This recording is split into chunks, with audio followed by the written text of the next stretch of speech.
Welcome to an this new video. जी हाँ नाजरीन, आज हम बात करने वाले हैं पाकिस्तान टीम के नए चीफ सेलेक्टर के बारे में। जी हाँ नाजरीन, आपको बताते चलें कि नए चीफ सेलेक्टर कौन मुंतखब हुए हैं, सब कुछ बताने वाले हैं इस मुख्तसर सी वीडियो में। आपसे गुजारिश है कि अगर आप इस चैनल पर नए व्यूअर हैं तो वीडियो को लाइक करें, चैनल को सब्सक्राइब कर दें और घंटी के निशान को दबाना ना भूलें। आपको बताते चलें कि पाकिस्तान क्रिकेट टीम के नए चीफ सेलेक्टर हैं शाहिद अफरीदी, जो कि साबिक कप्तान हैं पाकिस्तान क्रिकेट टीम। जी हाँ नाज़रीन, आपको बताते चलें कि नजम सेठी की तब्दीली के बाद अब ये नए चीफ सेलेक्टर मुस्तकिल तौर पर मंतखब हुए हैं पाकिस्तान क्रिकेट टीम के लिए।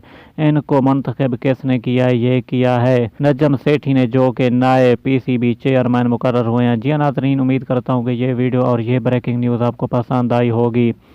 आपसे गुजारिश है कि इस वीडियो को दूसरे दोस्तों तक लाजमी शेयर कर दें ताकि उनको भी ये पता चल सके कि अब पाकिस्तान के नए चीफ सेलेक्टर कौन हैं।